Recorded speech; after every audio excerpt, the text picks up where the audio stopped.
ప్రార్థన చేసుకుందాం. దయగలిగిన మా తండ్రి, నీవు అనుగ్రహించిన యేసును బట్టి నీకు స్తోత్రములు.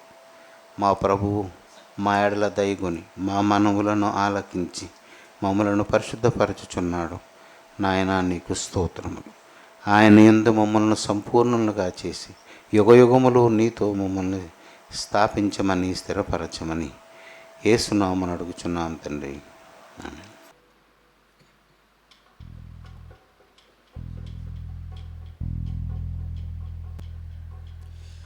ఆశైతే ఉంది నాలో, అందుకోలేకున్నాను. నా చేయి పట్టుకో నా రక్షకా, నా చేయి పట్టుకో నా రక్షకా. ఆశైతే ఉంది నాలో, అందుకోలేకున్నాను. నా చేయి పట్టుకో నా రక్షకా, నా చేయి పట్టుకో నా రక్షకా.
ఆశైతే ఉంది నాలో, అందుకోలేకున్నాను.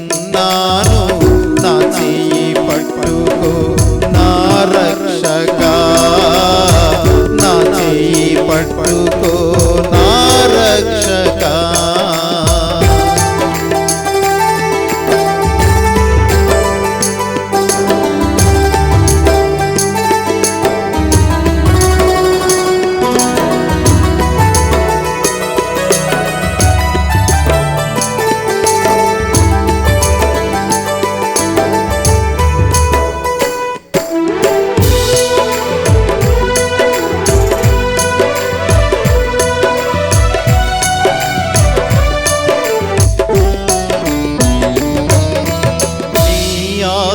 నేను పొందాలని ఈ తలపు నాలో పండాలని,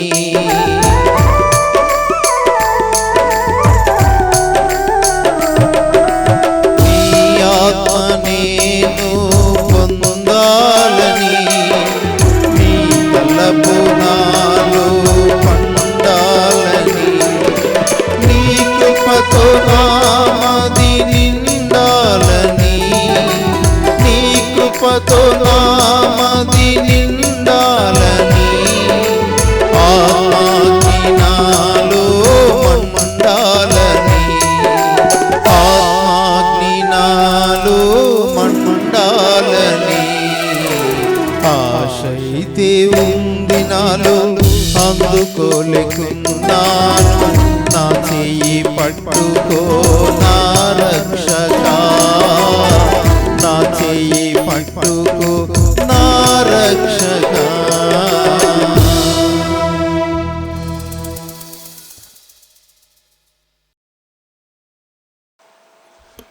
మత్తయి సువార్త 22వ అధ్యాయం 11 నుండి 13 వరకు. రాజు కూర్చున్న వారిని చూడ లోపలికి వచ్చి అక్కడ పెండ్లి వస్త్రము ధరించుకొనని ఒకని చూచి, స్నేహితుడా, పెండ్లి వస్త్రము లేక ఇక్కడికి ఎలాగూ వచ్చితివని అడగగా వాడు మౌని అయ్యుండెను. అంతటా రాజు, వీని కాళ్ళు చేతులు కట్టి వెలుపటి చీకటిలోనికి త్రోసివేయుడి, అక్కడ ఏడ్పును పండ్లు కొరుకుటయు ఉండునని పరిచారకులతో చెప్పెను. ఇది ఒక ఉపమానం. ఉపమానం గురించి మనం చాలాసార్లు చెప్పుకున్నాం. ఉపమానము అంటే తెలియని దానిని తెలిసిన దానితో పోల్చి చూసుకోవడాన్ని చెప్పడాన్ని ఉపమానము అంటాం. అయితే ఇది మనం చాలాసార్లు చదివినా, ఇప్పుడు మళ్ళా ఒకసారి చదివాం కదా. ఇప్పుడు చదివిన ఈ 3 వాక్యాల్లో ప్రధానమైన పదం ఏంటి? పెండ్లి వస్త్రం. ఈ పెండ్లి వస్త్రము అంటే పెండ్లి కొరకు సిద్ధపరచబడిన వస్త్రం. వస్త్రాలు చాలా ఉంటాయి కదా, వస్త్రాలు చాలా ఉంటాయి. ఎప్పుడైతే పెండ్లి అనే ఒక ప్రిఫిక్స్ పదం దానికి జత చేయబడిందో, దాన్ని ఏమంటే విశేషణం చేరిందో, ఆ వస్తువు యొక్క రూపురేఖలు, అర్థం, స్వభావం కూడా మారిపోతాయి. కనుక ఈ వస్త్రము పెండ్లి వస్త్రం, మామూలు వస్త్రం కాదు ఇది. పెండ్లి వస్త్రము అనగానే దాని కొరకు ప్రత్యేకముగా, పెండ్లి కొరకు ప్రత్యేకముగా ఆ పెండ్లి యజమాని ఉద్దేశించి చేయించిన అది ఎవడో చేసి రెడీగా ఉంచాడు, మనకు నచ్చినట్లుగా మనం ఆర్డర్ ఇస్తాం. అలాగా ఆ ఇంటి యజమాని, ఆ పెండ్లి యజమానుడు అలాగ తయారు చేయించినటువంటి వస్త్రం. దీని నేపథ్యం మనకు తెలుసు. ఎలాగంటే ఒక రాజు తన ఉన్న కుమారుడికి వివాహం చేయడానికి ఉద్దేశించాడు, విందు సిద్ధపరిచాడు, అందరినీ రమ్మని ఆహ్వానాలు పంపించాడు. కానీ వాళ్ళెవరూ రావడానికి ఇష్టపడలేదు. మామూలు వాళ్ళు పిలిస్తేనే విందుకి వెళ్తాం, ఏం పెడతారో చూద్దామని కదా, వెళ్ళిపోయినానికి ఎవరైనా సర్దా పడతాం కదా. కానీ వాళ్ళు రాజు పెడుతున్నా వెళ్ళడం లేదు. వాళ్ళు ఈ పూర్తిగా చదవకుండా మొట్టమొదట్లో నేను దేవుణ్ణి అంగీకరించిన కొత్తలో ఈ ఉపమానం చదివేటప్పుడు నేను అనుకుని వెనక్కి చివరి వరకు వెళితేనే కదా దీని విషయం తెలిసేది మనకి. ఆ ముందులో ఏముండేది, ఇంతలా విందు చేసి ఇలా రమ్మని చెప్తున్నా ఈ వీళ్ళకేమైంది, పోయి కాలం వెళ్ళడం మానేస్తున్నారు, ఈ భోజనం రాజభోజనం ఎలా ఉంటుంది, అన్నీ బాగా ఉంటుంది కదా అనుకునేవాడిని. మరి అలాంటి భోజనం పెడతాను రమ్మన్నా ఒకడు కూడా వెళ్ళడానికి ఇష్టపడలేదు. మరి విందు చేసేయడం అంటూ జరిగిపోయింది. అందులో ఆ భాగంలో ఉంటుంది, అన్నీ సిద్ధపరచబడ్డాయి, మంచి కొవ్విన మాంసం అన్నీ వండడం జరిగింది, రండి అన్న ఎవడు వెళ్ళలేదు. అప్పుడు రాజు ఇదంతా వేస్ట్ అయిపోద్ది కదా, మరి తయారు చేయించాడు కదా. అప్పుడు పని వాళ్ళని కొడతారు కూడా కొంతమంది, సెకండ్ బ్యాచ్ని కొట్టి ఏదో చంపడం కూడా జరుగుతుంది. ఆ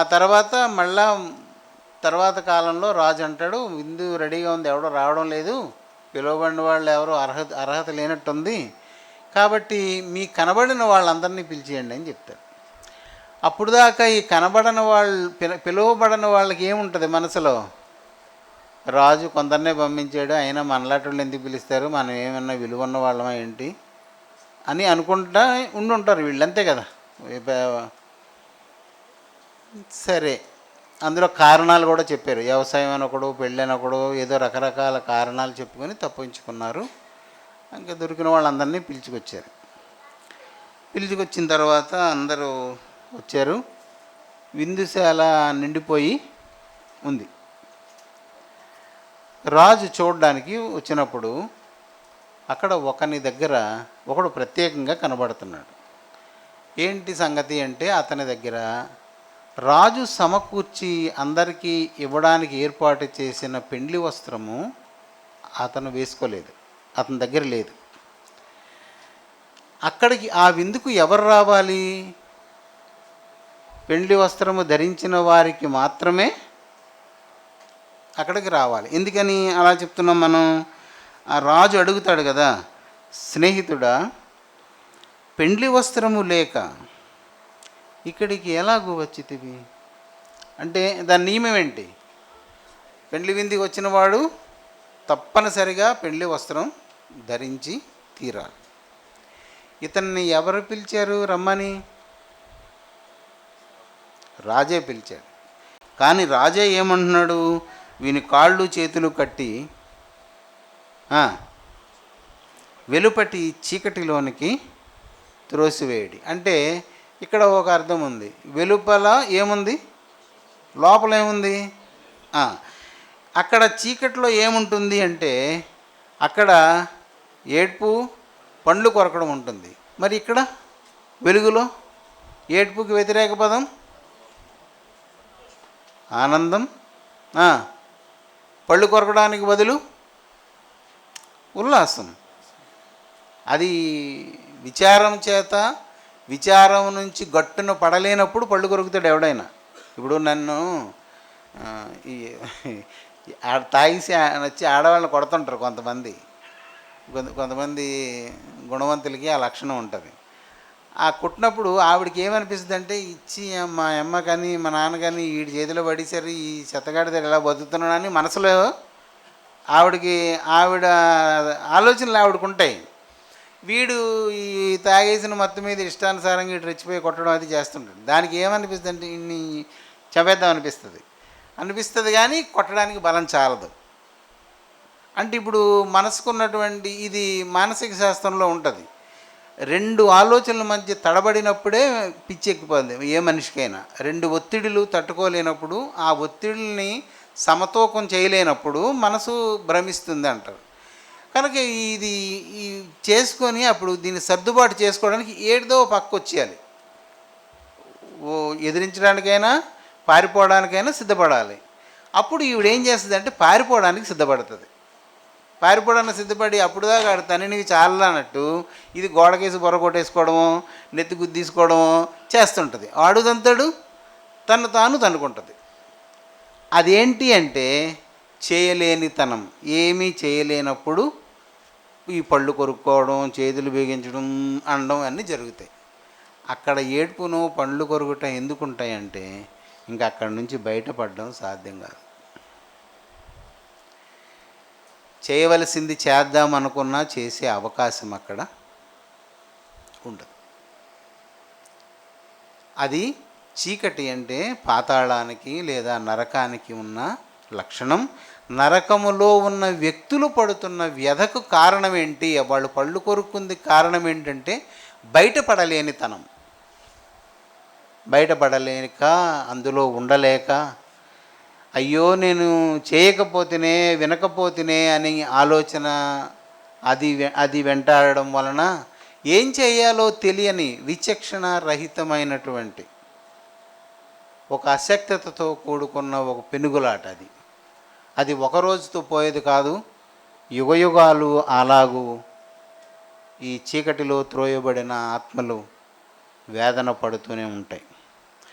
సరే, మనం లేఖనంలో ఈ రోజున మనం చదువుకోవలసింది పెండ్లి వస్త్రము. అతగాని దగ్గర జవాబు ఏమి లేదు.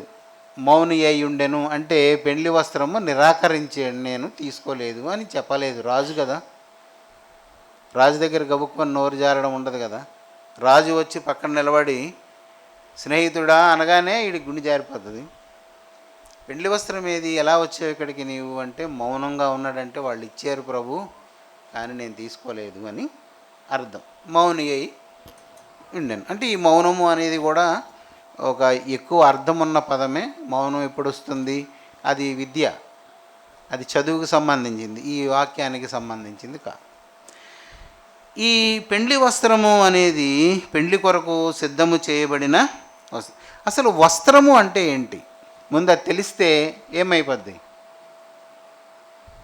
మనకు కావలసిన వస్తువు యొక్క గుణం తెలిసిపోతుంది.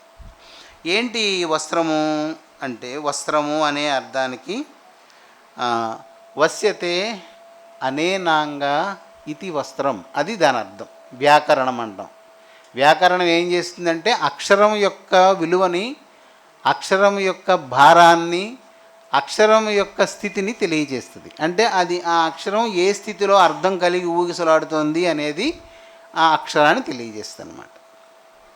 అంటే ఏం లేదు, శరీరము యొక్క అవయవములు దేని చేత కప్పబడతాయో లేదా అదుపు చేయబడతాయో లేదా దాచబడతాయో అది వస్త్రం. అంటే దాని వివరాలు ఇంకా మనకు అక్కర్లేదు, దాని అర్థం అనే ఈ వివరాలు మనకు అక్కర్లేదు. దాని స్థూలంగా సూక్ష్మంగా అదే అర్థం. దేని చేత శరీరాంగములు కప్పబడడం, ఇక్కడే అర్థమంతా ఉంటుంది అన్నమాట. కప్పబడడం, అదుపు చేయబడడం, దాచబడడం. అదుపు చేయడం అంటే లొంగ తీసుకోవడం, అది అది వస్త్రం యొక్క అర్థం అది. కనుక ఇక్కడ దేవుడు ఉద్దేశించిన వస్త్రం అంటే రాజు ఎవరికి ప్రతినిధి. ఇప్పుడు మనకి దీన్ని ఈ ఉపమానాన్ని పరలోక రాజ్యంతో పోల్చుకుంటే అక్కడ రాజు యేసు, ఇక్కడ ఉపమానంలో రాజు ఒక భౌతిక రూపం అంతే. ఈ రాజు ఒక భౌతికమైన విగ్రహం, మనకి అసలు వ్యక్తి దేవుడు. దేవుని యొక్క పెండ్లి విందు ఎప్పుడు జరుగుతుంది? ప్రభువు యొక్క పెండ్లి విందు ఎక్కడ జరుగుతుంది? మధ్యాకాశంలో జరుగుతుంది. ఇప్పుడు మనం ఈ ఉపమానాన్ని అందులోనికి ప్రతిక్షేపించుకుందాం. అందులో ప్రతిక్షేపించుకుంటే ఆ పెండ్లి విందులోకి మనందరం వెళ్ళాం అనుకోండి. అక్కడ ఎవరో ఒకరు ఈ వస్త్రం లేని వాళ్ళు ఉన్నారు. అప్పుడు ప్రభువు ఏమంటాడంటే, మీరు నా సోదరులు అన్నాడు కదా, స్నేహితుడు అన్నారు కాబట్టి ఇందులో ఏదో ఒక పదం ఉపయోగించి స్నేహితుడా లేకపోతే సహోదరుడా ఇలా వచ్చేవేంటి నువ్వు? నీ దగ్గర పెండ్లిలో ఉండవలసిన వస్త్రం లేదు, పెండ్లిలో ఉండడానికి నిర్ణయింపబడిన వస్త్రము నీ దగ్గర లేదు, ఎలా వచ్చావు అంటే, అందరినీ చూసి దేవుని ప్రభువుని చూసి ఏం చేయాలో తెలియక అన్నామనుకో, అప్పుడు జవాబు ఏమొస్తుంది? పనివారిని పిలిచి పరిచారకులను పిలిచి ఏం చెప్పాడు ఆ రాజు? కాళ్ళు చేతులు కట్టేయమన్నాడు. మన కాళ్ళు చేతులు కట్టడం అంటే అర్థం ఏంటి? చీకట్లో ఇప్పుడు నీళ్ళల్లో వేయాలంటే కాళ్ళు చేతులు కట్టేసి నీళ్ళలో పడిస్తే ఊపిరాడ చేస్తాడు అనుకోవచ్చు. లేదు నిప్పుల్లో పడియాలంటే పరిగెత్తకుండా కాలు చేస్తాడు అనుకోవచ్చు. చీకట్లో వేయడానికి కాళ్ళు చేతులు కట్టడం ఏంటి అంటే, ఎక్కడ పడవేయబడ్డాడో అక్కడనే ఎల్లకాలము ఉండిపోవాలి. చేతులను కానీ పాదాలను కానీ వినియోగించి స్థానచలనం చెందకూడదు. ఇంకా అదే చోటు ఎన్నాళ్ళైనా అంతే. అదే పాతాళం. పాపము చేత పట్టబడిన వారు నివాసం ఉండే చోటది. ఆ చోట్లో యుగయుగాలు అలా ఉండవలసిందే. ఇంకా అక్కడ వాడు చేసే పని ఆ రెండే: ఏడవడం, పళ్ళు కొరకడం, అలాగా కాలాన్ని గడపడం అనకూడదు. కాలం అక్కడ గడవదు, కాలం ఉండిపోతుంది. అక్కడ గడిచింది అంటే అయిపోతుందని అర్థం కొంతకాలానికి.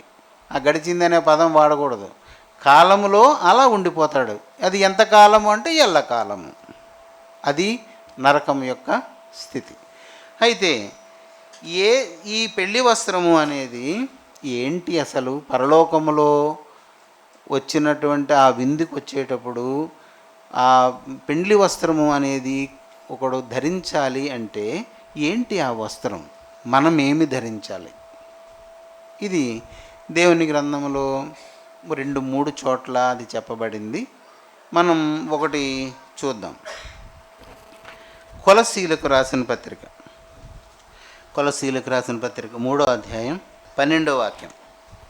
కాగా దేవుని చేత ఏర్పరచబడిన వారును పరిశుద్ధులను ప్రియులను అయిన వారికి తగినట్లు మీరు జాలిగల మనస్సును, దయాళుత్వమును, వినయమును, సాత్వికమును, దీర్ఘశాంతమును ధరించుకునుడి. దీనికి అదే అధ్యాయంలో 10వ వాక్యం కూడా ఒకసారి చూడండి. 9 నుండి చదువుతాను చూడండి. ఒకనితో ఒకడు అబద్ధమాడకుడి, ఏలయనగా ప్రాచీన స్వభావమును దాని క్రియలతో కూడా మీరు పరిత్యజించి జ్ఞానము కలుగు నిమిత్తము దానిని సృష్టించిన వాని పోలిక చొప్పున నూతన పరచబడుచున్న నవీన స్వభావమును ధరించుకొని ఉన్నారు అను. అవునా?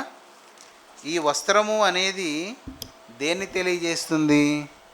నవీన స్వభావాన్ని నవీనము అంటే అప్పటి వరకు లేనిది, అంతవరకు ఎవరు చూడనిది, విననిది, ఉనికిలో లేని దానిని నవీనము అంటాం. నవీన స్వభావం అంటే అసలు అది ఎలా ఉంటుందో ఎవరికీ తెలియదు, నీకు అసలు తెలియదు. అలాంటి స్వభావాన్ని ధరించుకోవాలి. ఆ స్వభావము, గుణము, దీన్ని త్వం అనే సంస్కృత ధాతువుతో సూచిస్తారు ఎప్పుడు భాషలో. దీనత్వము, సాత్వికము, ఇలాంటి దగ్గర ఎక్కడైతే త్వం అనే శబ్దం వస్తుందో అక్కడ మనం గుర్తుపెట్టుకోవాలి అది గుణ సంబంధమైనది అని దాని అర్థం. కనుక ఇక్కడ నవీన స్వభావాన్ని మనము ధరించుకోవాలి. ఆ ధరించుకోవడం అంటే దేన్ని ధరిస్తాం? మనం వస్త్రాన్ని ధరిస్తాం. మనము ధరించుకోవలసిన నవీన స్వభావాన్ని దేవుడు వస్త్ర రూపంలో మనకి తెలియచేస్తున్నాడు. ఇప్పుడు అదే మనం కొలసీల్లో మనం చదువుకున్న ఆ 12వ వాక్యం. ఆ వస్త్రము అంటే అది ఒక స్వభావము అని అర్థమవుతుందా? నవీన స్వభావమును ధరించుకోండి అని ఉందా? ఆ స్వభావము ఎవరిదనుంది? దేవుని స్వభావం అది. ఆ స్వభావము నరులకి క్రొత్తది, అది దానిని మనము ధరించాలి. ధరించేది అంటే ఏంటి? ఏం ధరిస్తాం మనం? వస్త్రాన్నే ధరిస్తాం. అయితే ఇప్పుడు ఆ వస్త్రము ఈ లేఖన ప్రకారంగా ఒక స్వభావము, ఒక గుణము.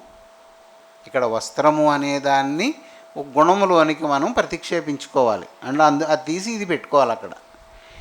ఈ వస్త్రానికి ఉన్నటువంటి గుణాలు ఏంటి అంటే ఒక 5 గుణాలను మనకు ఇక్కడ తెలియచేశాయి. పెండ్లి వస్త్రము అంటే పెండ్లి కొరకు సిద్ధము చేయించబడిన వస్త్రములో, అలాగే ఇక్కడ ప్రభువు మధ్యాకాశంలో తన సంఘానికి ఇచ్చే విందు కొరకు తయారు చేయించిన వస్త్రములో ఇక్కడ 5 లక్షణాలు లేదా 5 గుణాలు ఉన్నాయి. ఆ 5 గుణాలు కలిగిన వస్త్రం అంటే మళ్ళీ మీరు ఇంక వస్త్రాన్ని గుర్తుకు తెచ్చుకోకూడదు. వస్త్రము బాహ్య దృశ్యకం, ఇది గుణము అంతరంగ స్వభావము. కాబట్టి ఇది కనిపించదు బయటికి, ఈ వస్త్రం కనిపించదు. ఇది ఆత్మను ఆవరించి అక్కడ ఉంటుంది. అది ఈ గుణవస్త్రము ఆత్మకు, భౌతిక వస్త్రం దేహానికి. కనుక ఈ వస్త్రము ఆ రోజున పెళ్లి విందుతోటి మనం ఈ డ్రెస్తో వెళ్తామా? మనం శరీరాన్ని విడిచిన వారమై ఆత్మరూపంలో అక్కడికి వెళతాం. దానికి ఉండవలసినటువంటి వస్త్రం ఈ 5 గుణాలను కలిగి ఉండాలి. మరి ఈ పెళ్లి వస్త్రం ఈ రాజు నిజంగా ఇది ఉపమానం కాబట్టి నిజంగా జరిగింది కాదు, జరగలేదు. ఉపమానం అంటే పోల్చి చెప్పింది అంతే. కాబట్టి ఇది నిజమేం కాదు. ఒకవేళ రాజు నిజంగానే ఒక వస్త్రం చేయించి ఉంటే అది ఏదో ఒక 5 రంగులతోటో లేకపోతే ఏదో ఒక ప్రత్యేకంగా ఆడొక సూట్ తయారు చేయించి ఉంటాడు. అయితే దేవుడు తయారు చేయించిన వస్త్రంకి ఉన్న గుణవస్త్రానికి ఉన్నటువంటి లక్షణాలు ఈ 5 ఉన్నాయి. ఈ 5 తప్పనిసరిగా మనము ధరించి ఉంటేనే ఆ పెండ్లి విందులో మనం ఉంటాం. ఒప్పుకున్నా ఒప్పుపోయినా అందరూ హల్లెలూయా చెప్పండి. ఖచ్చితంగా ఈ వస్త్రం మీద మరకలు ఉండకూడదు, డాగులు ఉండకూడదు, చాలా స్వచ్ఛంగా ఉండాలి. ఇందులో ఏమాత్రము వెసులుబాట్లకు అవకాశము ఉండదు. ఈ 5 గుణాలలోని ఏంటి అసలు? మొదటి గుణం ఏంటి అంటే జాలి. ఇక్కడ జాలి అనేది ఇది ఒక సంస్కృత పదమే. జాలి అనే దానిలో జాలు వారడం అంటే ఏంటంటే నెమ్మదిగా జారి రావడం, ఆగకుండా, కటింగ్ లేకుండా కంటిన్యూస్ ఫాల్ ఉంటే దాన్ని జాలు అని అంటాం. ఈ జాలి అనేది ఇతరుల బాధను చూసినప్పుడు ఒక వ్యక్తిలో కలిగేటువంటి భావన. జాలి అనేది ఒక వ్యక్తి బాధలోనున్న ఒక వ్యక్తిని చూసినప్పుడు తనలో కలిగేటువంటి ఒక ప్రేరణ. దీన్ని ఆ వ్యక్తి అదుపు చేసుకోలేడు. అది ఈ జాలి అనే లక్షణం నువ్వు ఎంత అదుపు చేసుకుందామన్నా బాధలో ఉన్నవాడిని చూసినప్పుడు నీకు ఏదో ఒకటి అతనికి సహాయం చేయాలి అని నీ చేత చేయిస్తుంది. అలాగ చేయిస్తేనే జాలి. అమ్మ నేను చూడలేను, నాకు గొప్ప జాలి అంటే అది నిజమైన జాలి ఏం కాదు, అది నటన. ఈ జాలికి ఉన్నటువంటి స్వచ్ఛమైన అర్థం ఏంటి అంటే, బాధలో ఉన్న ఒక మనిషిని చూసినప్పుడు అతని మీద దయ చూపించాలి అని నిన్ను తోసుకొని పోయి వాళ్ళకి నీ చేత మేలు చేయిస్తుంది అన్నది గుర్తుపెట్టుకోండి. అలాగ చేయించగలిగింది ఏదో అది నీ జాలి. సరే, ఇందాక మనం చెప్పుకున్నాం కదా, ఇది నూతన స్వభావము అని కదా. ఇప్పుడు ప్రాచీన స్వభావం ఏంటి చెప్పండి. మన దగ్గర ఉన్నదే కదా, అది ఇంకా పోలేదు కదా. ప్రాచీన స్వభావం మన దగ్గర లేదా? ఎవరికైనా కష్టం అంటే ఏం చేస్తాం? ఎవరైనా అవసరంలో ఉన్నారంటే ఏం చేస్తాం? ఇప్పుడు ఆడ కానీ కనబడ్డాడంటే ఏమన్నా అడుగుతాడు, ఏదైనా ఇవ్వాల్సి వస్తుందని ఏం చేస్తాం? ముఖం చాటు చేస్తాం. లేకపోతే ఇంకొంతమంది బాగా మంచి సీనియర్ ఆర్టిస్టులు ఉంటే వాళ్ళు ఏం చేస్తారంటే, బాబు అంత కష్టమో బాబు ఎలా బతుకుతున్నాడో ఏంటో అంటారు, అంతే. ఇవేవి జాలి కాదు. ఇది జాలి కాదు. జాలి అనేది ఇతరుల బాధను చూసినప్పుడు సహాయం చేయాలి అనే ఒక తపన, అది నిన్ను డ్రైవ్ చేస్తుంది. అది నీ చేత నడిపింపబడదు, అదే నిన్ను నడిపిస్తుంది. దానిని జాలి గల బుద్ధి అంటాం. ఇప్పుడు పెండ్లి వస్త్రంలో మనకు దేవుడు ఏర్పాటు చేసిన ఆ విందుకు వెళ్ళే వాని దగ్గర ఈ వస్త్రము, ఈ లక్షణం కలిగినటువంటి వస్త్రము ఉండాలి. అందులో మొదటిది మనం జాలి. రెండోది దయాళు. దయ అనేది ఒక గుణం. దయ ఆలు అంటే కలిగిందాన్ని ఆలు అంటాం. ఆలి కాదు, ఆలి అంటే భార్య, ఆలు అంటే కలిగి ఉన్నది. చూడండి, ఇల్లాలు ఉందా? ఇల్లు కలిగినది ఇల్లాలు. ఇల్లు ఎలా కలిగి ఉందంటే భర్త కలిగి ఉన్నదని అర్థం అన్నమాట. అంటే అర్థాన్ని మనం పొందిక చేసుకోవాలి, దాన్ని మనం మార్చుకోవాలి. ఈ దయాలు అంటే దయ కలిగినవాడు.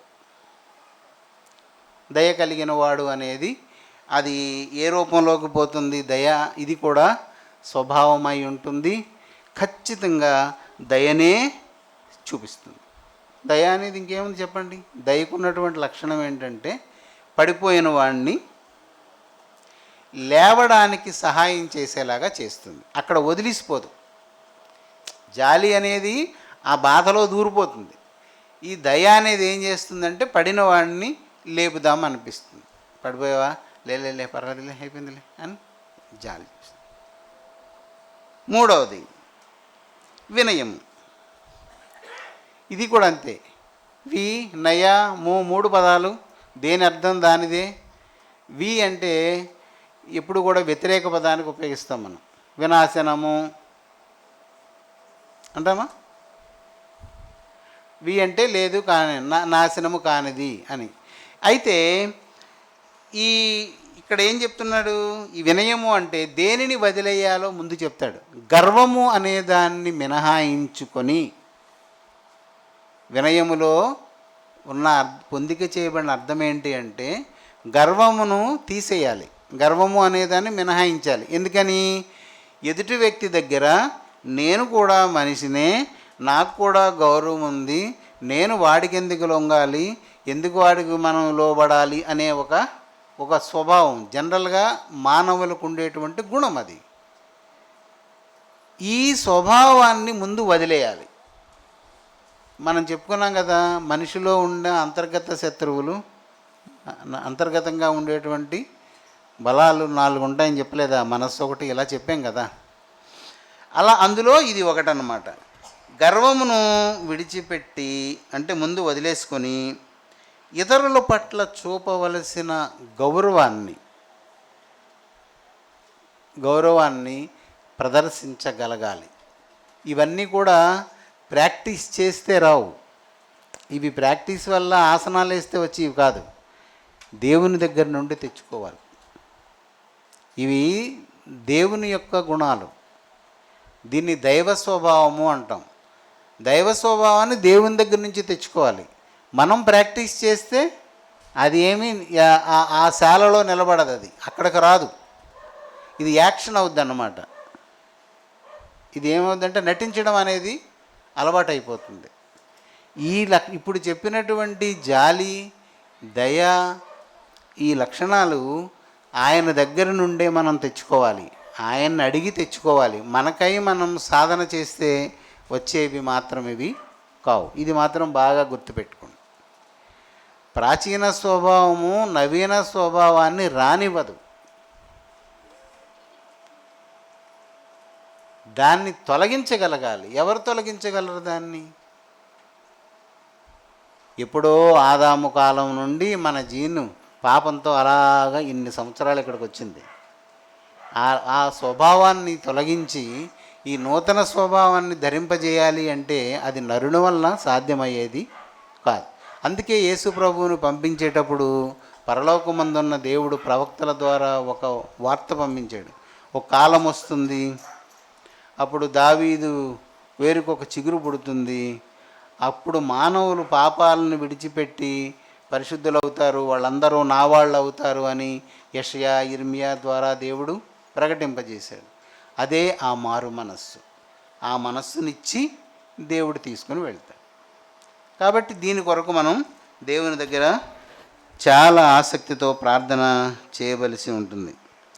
తర్వాత సాత్వికము.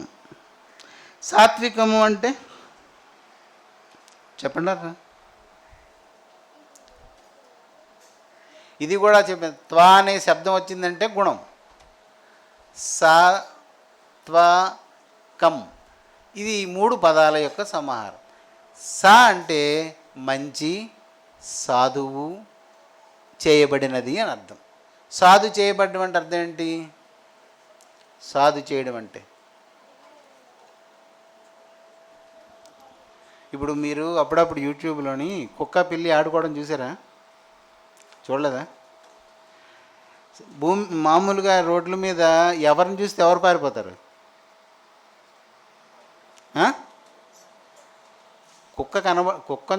కుక్కను కనబడడమే లేటు, పిల్లి పారిపోద్ది.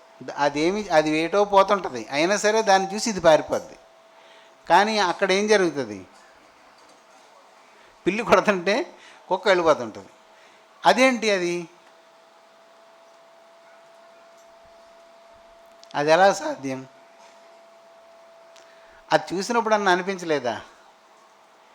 కుక్కకున్న ఈ క్రౌర్యం ఏమైంది, ఈ బుద్ధి ఏమైంది? పిల్లిని చంపేస్తుంది కదా. ఇది వాటిని ఏమంటారంటే ఏదో శత్రువులు అంటారు. వాటిని జన్మశత్రువులే అంటారు వాటిని. అవి పుట్టుకతోనే శత్రుత్వంతో పుడతాయి. అలాంటిది ఇదేంటి ఇక్కడ ఎలా జరుగుతుంది అంటే ఏమైంది? కుక్కకున్న క్రూరత్వము, కుక్కకున్నటువంటి శత్రుత్వము సాధు చేయబడ్డాయి. సాధు చేయడం అంటే ఇప్పుడు సాధువులు అంటారు కదా. సాధువు అంటే అర్థం ఏంటి? సాధు చేయబడినవాడు అంటే అన్నీ వదిలేసుకున్నవాడు. ఏంటి వదిలేసుకున్నాడు? చలేసిన చలివేయనట్టు, ఉక్కబోసిన ఉక్కపోయినట్టు, దుఃఖం వచ్చినా దుఃఖము లేనట్టు, ఆనందం వచ్చినా పొంగిపోనట్టు, తిట్టినా బాధ కలగనట్టు వాడు సాధు చేయబడినవాడు. అంటే సహజమైనటువంటి ప్రేరణలకు స్పందించని వాడు సాధువు. ఇక్కడేంటి, సాత్వికము అంటే సాధు చేయబడిన గుణము. చెప్పాం కదండి, మీకు ఇందాకే చెప్పాను, త్వం అనే ఒక సంస్కృత ధాతువు అంటే ఇంగ్లీష్లో రూట్ అంటారు. దానికి దాని అర్థం ఇది గుణం. ఎక్కడ వచ్చినా మీరు గుణం అనుకోవచ్చు. అది సాధు చేయబడిన గుణము ఉండాలి. ఈ సాధు చేయబడిన గుణం అంటే చూడండి, మనకి ఈ కావ్యాల్లో రాస్తుంటారే, దూషణ భూషణ తిరస్కారాలకు అతీతుడు సాధువు అని అర్థం. దూషణ అంటే అవమానించడం, తిట్టడం, తిరస్కరించడం. భూషణం అంటే పొగడడం, అందలం ఎక్కించడం, శాలువాలు కప్పడం. తిరస్కారము లక్ష్య పెట్టకుండా, లెక్క చేయకుండా, చూసి చూడనట్టుగా పోవడం. వీటిల్ని చూసి ఏమాత్రము మనసులో అసలు ఆలోచనే రాకుండా ఉంటే వాడు మనస్సు సాధు చేయబడింది అని అర్థం. ఇక్కడ పిరికివాడు, అసమర్థుడు కూడా ఇలా ఉండొచ్చు, కానీ బయటికి అలా కనబడతాడు. కానీ ఒక అసమర్థుడి దగ్గర లోపల ఉంటుంది వాడు లోపల మాత్రం వాడికి మనం ఏం చేయలేం అనుకుంటాడు అన్నమాట. ముందు మాత్రం తన్నేద్దాం అనుకుంటాడు, తంతే చంపేస్తాడని తన్నాడు, అలాగన్నమాట. అది పిరికివాడు, అసమర్థుడికి ఉండేటువంటి మనసు. అందుకే సిగ్మండ్ ఫ్రాయిడ్ రాసినప్పుడు రాస్తాడు, బలవంతుడు బహిరంగంగా చేసేది, అసమర్థుడు తన కలలతో సరిపెట్టుకుంటాడని. బయట అందరినీ యుద్ధం చేసి చంపేసినట్టు అనుకుంటాడు, అది ఆడు చేయలేడు, కళ్ళలో కత్తి తిప్పి అందరినీ చంపిస్తాడు. కనుక ఈ సాత్వికము చేయబడని మనసు మనకు వస్త్రమై ఉండాలి. సాధువు చేయబడిన మనస్సు. సాత్వికము అంటే ఇప్పుడు చెప్పాను కదా, అన్నీ ఎవడైనా మనల్ని అవమానించినా, కొట్టినా సహజ లక్షణం అనేది కనబడకూడదు, అంతే. నూతన స్వభావమే మనకు వస్త్రంగా ఉండాలి. ఆఖరిది దీర్ఘశాంతము. శాంతం అంటే తెలుసు కదా, శాంతం వేరు, సాత్వికం వేరు.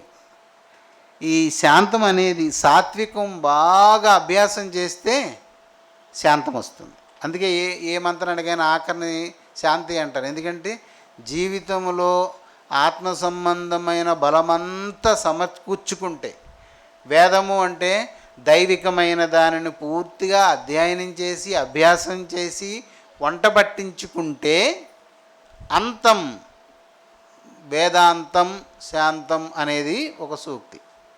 వేదం చదివినా, వేదం ఎరిగినా, వేదం వల్లివేసినా వాడికి శాంతి రాదు. వేదం యొక్క అంతం, అదే డిఎల్ మూడి అనే ఒక భక్తుడున్న చోటు, అదే మన భారతదేశం నుండి వెళ్ళిన వివేకానందుడు దర్శించిన ఒక ఇంగ్లీషు పండితుడు ఇల్లు. అతను గేట్ దగ్గర నుంచి వెళ్ళినప్పుడే రమ్మని అపాయింట్మెంట్ వస్తుంది.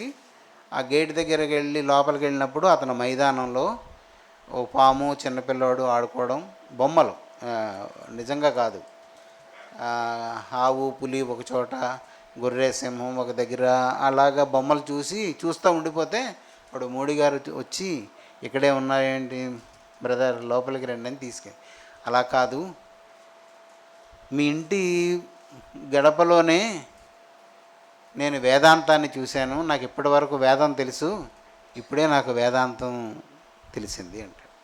అంటే ఆఖరిది, చివరికి ఏంటంటే శాంతం.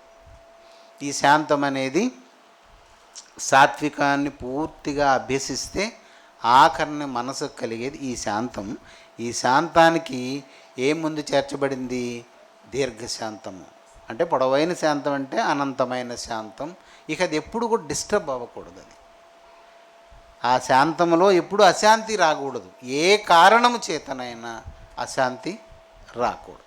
అయితే ఈ లక్షణాలని, ఈ ప్రశాంతతని, ఈ స్వచ్ఛతని ఈ బాహ్య పరిస్థితులు ప్రభావితం చేయకూడదు. బాహ్య పరిస్థితులు అంటే ఏంటి? నావాడు, మావాడు, నేను, ఇవి బాహ్య పరిస్థితులు. ఈ పరిస్థితులు ఈ లక్షణాన్ని ప్రభావితం చేస్తే కల్మషం అవుతుంది. మలినం అంటే అదే. స్వచ్ఛతలో వేరొక పరాయి వస్తువు చేరితే అది మలినము. నిర్మలము అంటే చేరిన మలినమును తీసేస్తే అది నిర్మలము. మన ప్రాచీన స్వభావం అనే మలిన గుణాన్ని మనం విడిచి దాని మీద ఏం చేసాం, ఈ వస్త్రాన్ని ఎక్కడ కప్పుతాం? పైనే కదా.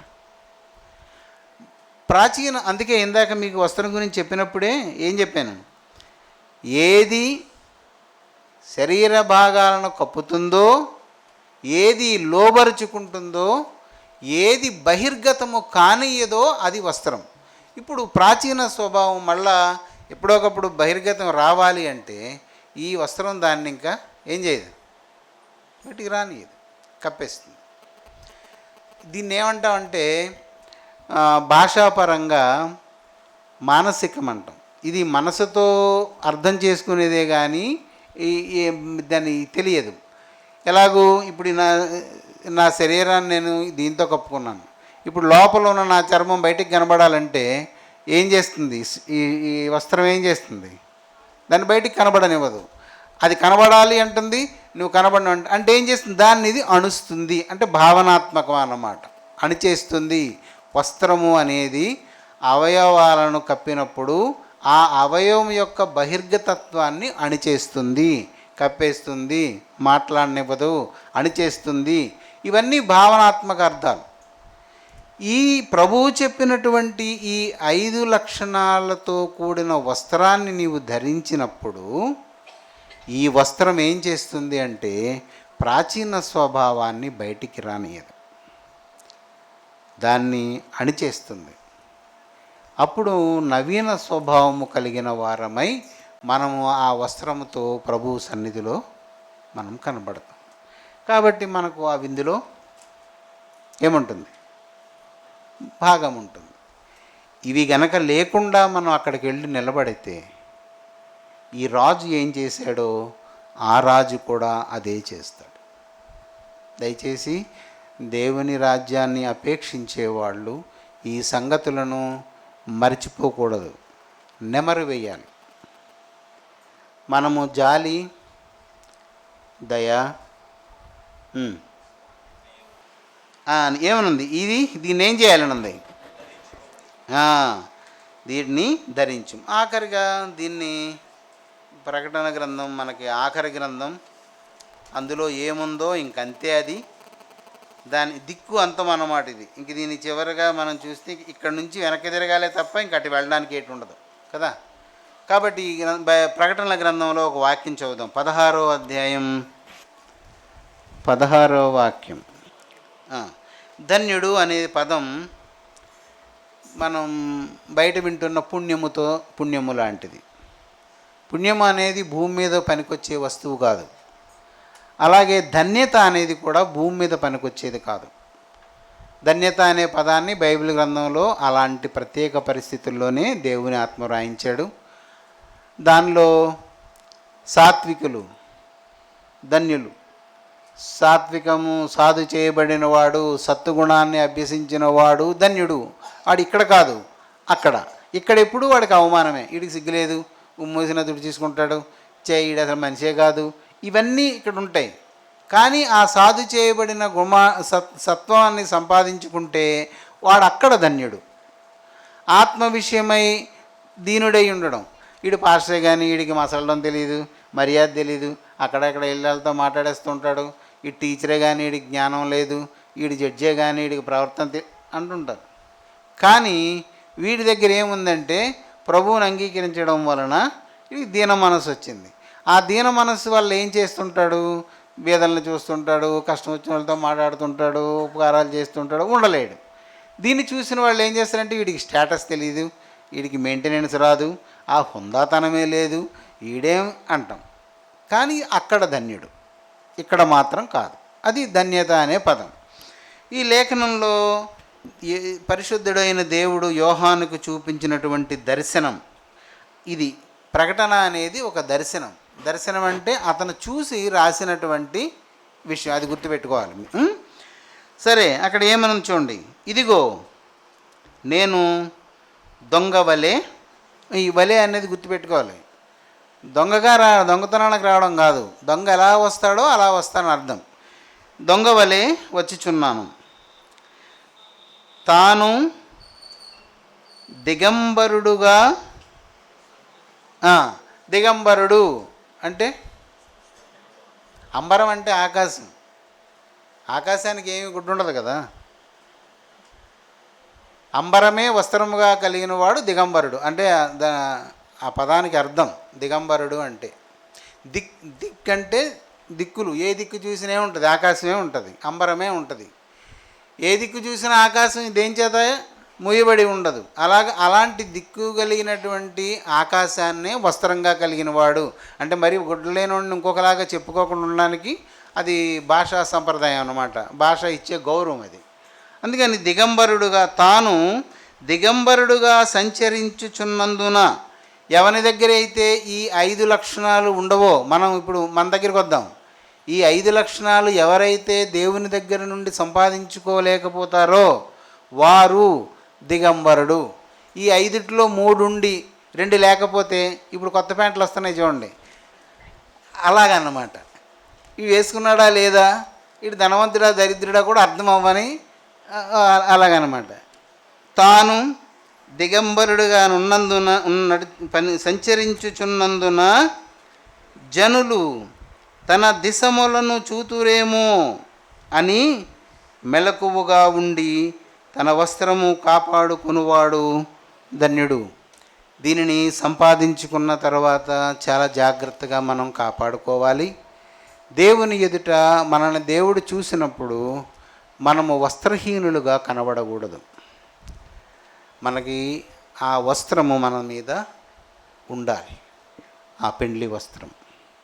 ఆ వస్త్రం కొరకు మనం ఎంత శ్రమపడినా పర్వాలేదు, చనిపోయేలోగా మనము వస్త్రము కలిగిన వారమై మన ప్రాణాన్ని దేవునికి అప్పగించాలి. జాగ్రత్త, ఇది ఆషామాషిగా ఎవరో తీసుకోవద్దు. నీకు చేత కాదు, మూలన పడి కూర్చోవడానికి వీలు లేదు. సోమరి అయినా, నిర్లక్ష్యం కలిగిన వాడైనా, అలసత్వం ఉన్నవాడైనా, ఎవడైనా సరే చురుకుదనాన్ని తెచ్చుకొని ఈ 5 లక్షణాలని దేవుని దగ్గర నుండి తెచ్చుకోవాలి. ఇవి మన సొంత సాధన వలన మనకు అభ్యాసం అయ్యే సంగతులు మాత్రం కాదు. ఇది పరలోకములో నిన్ను గౌరవించేటువంటి వస్త్రం. దేవుని చేత అంగీకరింపబడిన నీ జీవితం ఈ వస్త్రమే, ఈ వస్త్రమే. మర్చిపోకండి, ఈ 5 గుణాలు కంఠస్థ పెడితే వచ్చేవి కావు. వీటిని దేవుని దగ్గర ఎలాగైనా సంపాదించుకోండి. దానికోసం భూమి మీద దరిద్రులైపోయినా పర్వాలేదు. దరిద్రుడైతే ఏమైంది, 2 పూటలు తినేది 1 పూట తింటావు, కానీ యుగయుగాలు బ్రతుకుతావు. ఈ తిండి గుడ్డ కోసం కక్కుర్తిపడి ఇక్కడ నీవు నాటకం ఆడితే అక్కడ యుగయుగాలు పాతాళంలో వ్యధ అనుభవిస్తావు. గుర్తుపెట్టుకోండి, ఇందులో ధనమూలం, గౌరవం, మర్యాద, బడాయి ఇవేవి ఇక్కడ పనికిరావు. దీనుడవ్వడమే, ఆత్మ విషయమై దీనుడైన వాడు, పేద అయిన వాడు. ఎందుకు ఇలా అయిపోతున్నాడు? ఆత్మ కోసం, శరీరం కోసం కాదు, ఆత్మ కోసం. ఒకటే గుర్తుపెట్టుకోండి, వృద్ధి పొందుతున్నాము అంటే ఏదో నష్టం జరుగుతుంది మన దగ్గర. లోకమును సంపాదించాడు అంటే అది ఘనత కాదు, అది న్యూనత్వం, హీనం. అది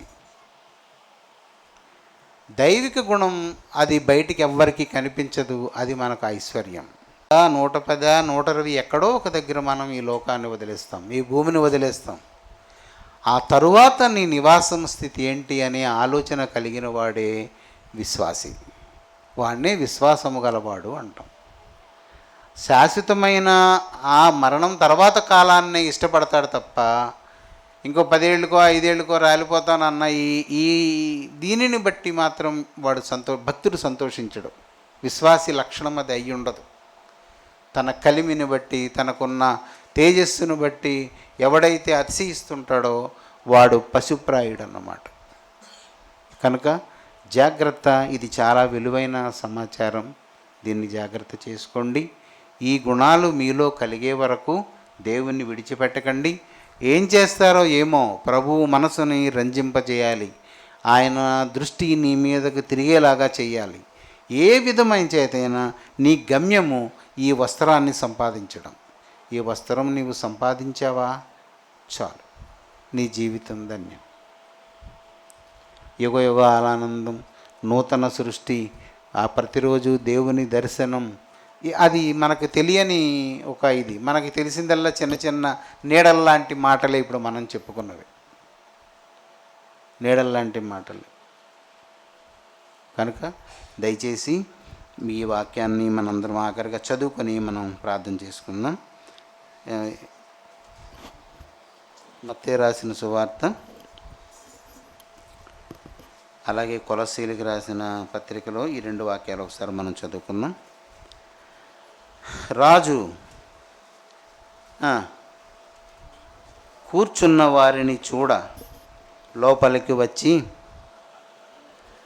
అక్కడ పెండ్లి వస్త్రము ధరించుకొనని ఒకని చూచి, స్నేహితుడా, పెండ్లి వస్త్రము లేక ఇక్కడికి ఎలాగూ వచ్చితి అని అడుగగా అతడు మౌని అయ్యుండెను. అంతటా రాజు వీని కాళ్ళు చేతులు కట్టి వెలుపటి చీకటిలోనికి త్రోసివేయడి, అక్కడ ఏడ్పును పండ్లు కొరుకుటయు ఉండునని పరిచారకులతో చెప్పాను. అలాగే కొలస్సీలకు రాసిన పత్రిక 3వ అధ్యాయం 12వ వాక్యం చదువుదాం.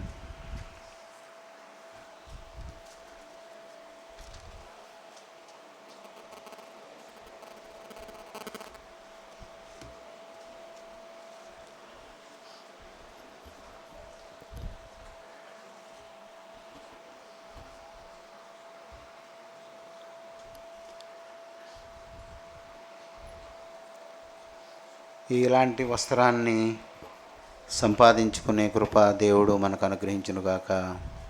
ఆమేన్. ప్రార్థన చేసుకుందాం. కృప కలిగిన మా దేవ, మా రక్షకుడా, నీకు స్తోత్రములు నాయన. మమ్మను నీ సన్నిధిలో నిలువబెట్టడానికి నీ వలన మేము ఏమి సంపాదించుకొనవలెనో, నీ యొద్ద వేడుకొని మేము దేనిని కలిగి ఉండవలెనో నీవు స్పష్టపరిచినందున నీకు స్తోత్రములు. మరింత వివరముగా నీ సమాజమైన మాకు దీనిని బోధించు నాయన.